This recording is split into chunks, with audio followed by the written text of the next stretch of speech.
Happy Friday, everyone. Welcome back. Today I am going to give you my top 9 underrated perfumes, fragrances, whatever you want to call it. But today these are so underrated. They smell so tremendously good. And I'm wondering why no one's talking about them. However, hey, it's a find for me and I'm happy. So let's get to it. So thank you so very much for tuning in. Here we go. My number 9, and it is in order.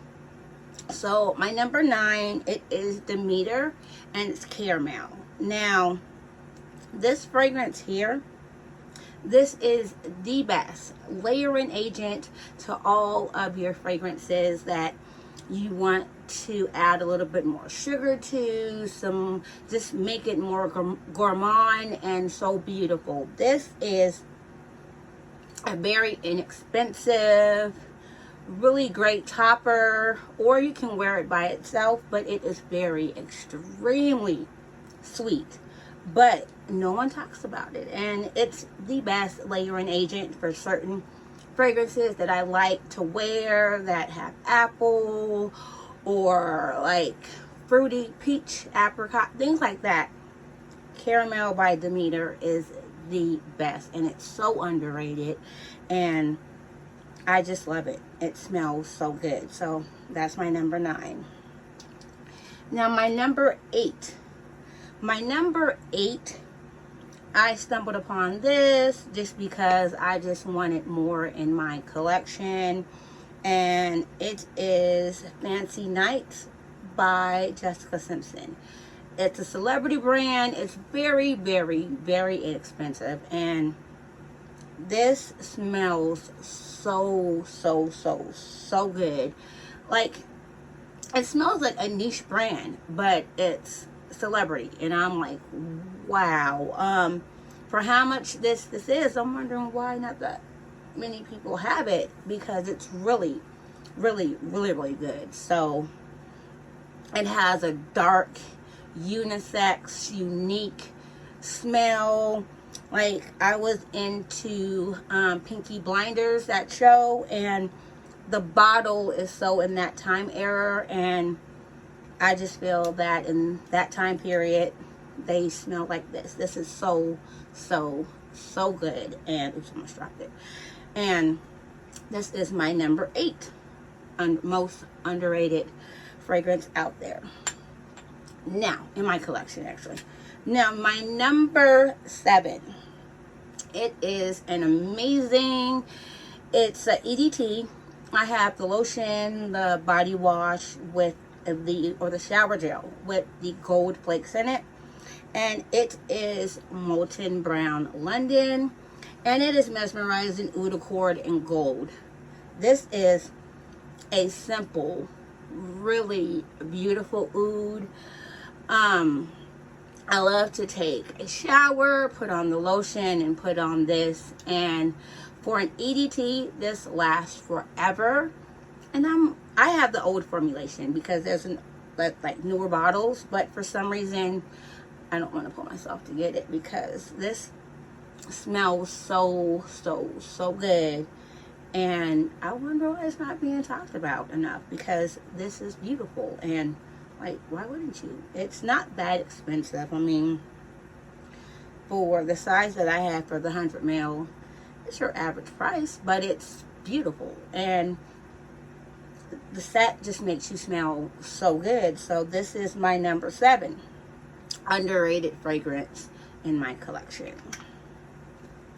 Now my number 6, it is by Nishane, and this is Zen.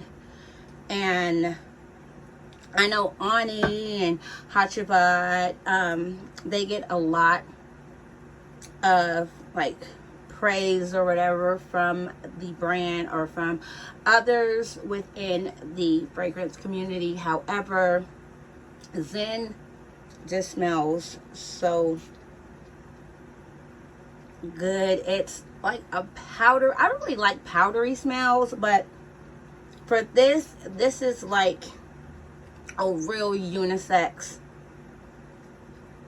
like really sweet, however sophisticated, like smell. It's in the middle, and you can layer it or mix it or whatever. However, this is so underrated, and it smells so good and peaceful. And the name, like I said in the previous video, it is just calming and relaxing and a beautiful smell. So this is my number 6, and it is Nishane Zen.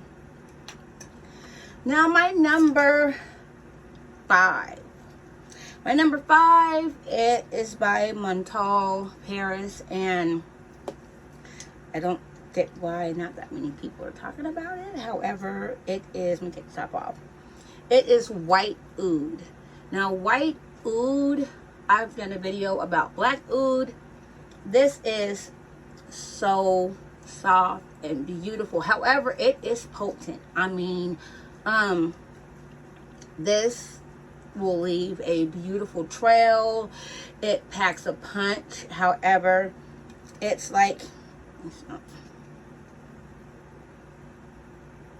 it's like a lighter blend of black oud, and it's kind of like if Tom's Ford Soleil Blanc was a little bit more punchy. Like, that's how this is. This is like the best sister to Black Oud by Molten, but nobody really talks about it. It's so underrated, and it's a beautiful, beautiful scent. And I know I'm saying beautiful so many times. Let me stop.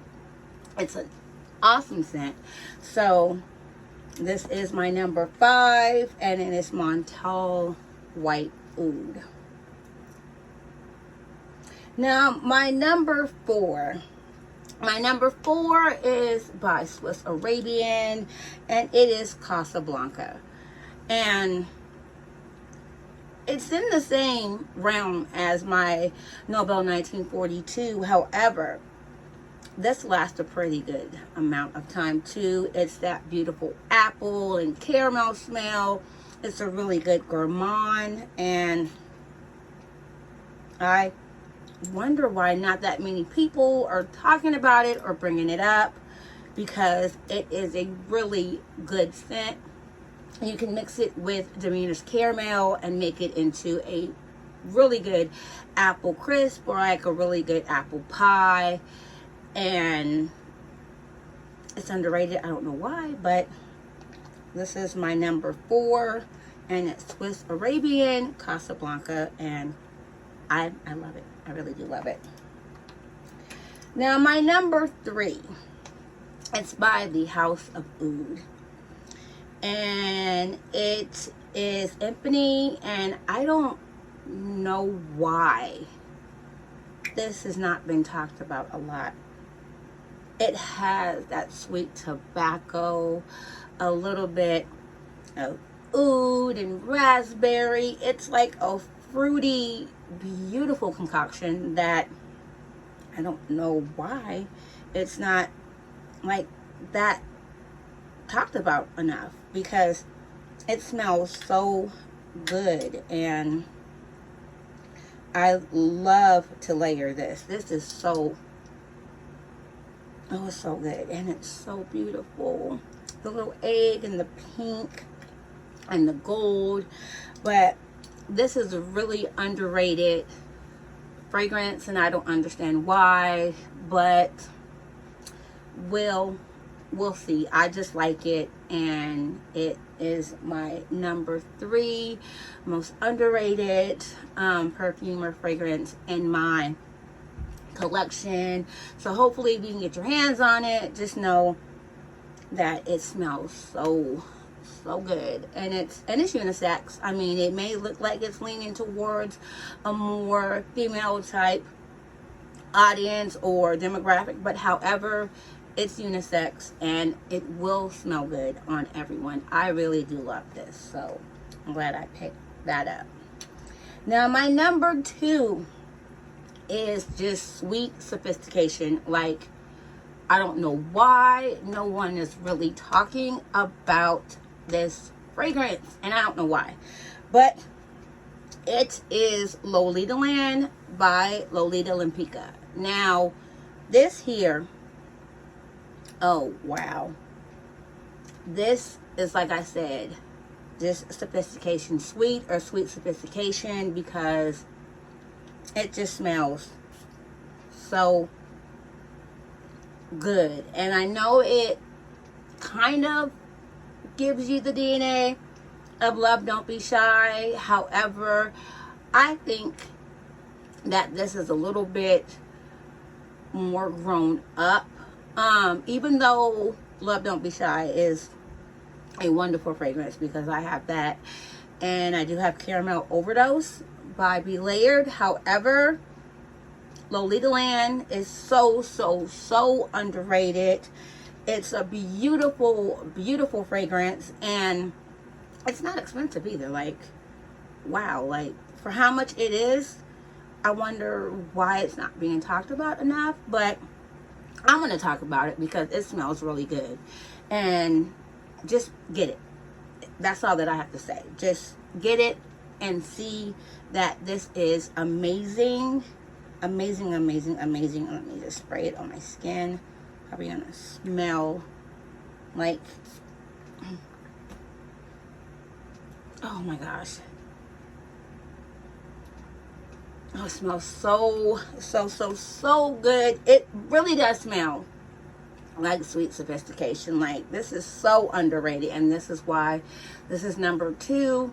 But number 1, when I get to it, I don't understand why nobody's really talked about that. Even before I bought it, I tried to see about reviews, and nobody was talking about it. So number 2 and number 1 just hurts my feelings that no one's talking about it. But my number 2, it is Lolita Land by Lolita Limpica, and I love it. So here we go. Now, my number 1, if you can do a drum roll, it is a wonderful, classy, bossy, it's date night, it's boardroom, it's whatever you want, but it is a really beautiful, sexy smell. And it is so underrated, and I'm wondering why no one's talking about it, because I love it. And it is Juliet Has a Gun Lady Vengeance. This is the older formulation. I bought this in, I'm gonna say 2019, before everything started happening. And this smells so good. And it is a wonderful, like, cozy, beautiful, sexy scent that it can be unisex. Even though it's called Lady Vengeance, it can go either way. Anyone can wear it. And this is so underrated, and I don't get why no one's talking about this. There was really no reviews whatsoever about this when I was trying to buy it, and I'm like, wow, nobody's talking about it. It's so underrated. I think that it is one of the best that Juliet Has a Gun has to offer. Lady Vengeance is so just beautiful, outstanding. It's so underrated, and it's so worth the money. And for a niche brand, it is great. Now, for Lady Vengeance and Lolita Land, you know, it was done by my favorite perfumer, and Francis Kurkdjian is the best in my book. And until you can prove to me otherwise, I don't know. But for right now, I just love it. So my number 1 is Juliet Has a Gun Lady Vengeance, and that's my number 1 underrated fragrance. So just take a look, see what, or just put your nose on it, and just understand that these are really beautiful scents that no one is really talking about, but they're in my book, and I do lean toward wearing these a lot, but they are underrated within the community. So Thank you guys so very much for tuning in. For my oldie but goodies, I want to thank you guys so much for your support. Everyone who has subscribed, thank you, thank you, thank you. I really appreciate it. I really do, with all my heart. And for the newbies, if you would like to subscribe, you can always push the notification button and the subscribe button, I'm sorry, if you would like to subscribe and just listen to me ramble about fragrances. And I'll do makeup and all that next, because it took me, what, 3.5 hours just to lightly organize my makeup. So that makeup studio is on the other side of my room, and we can get to that. But I just want to thank you guys so much. So everyone, once again, happy Friday. Have a great weekend, and I'll see you next time.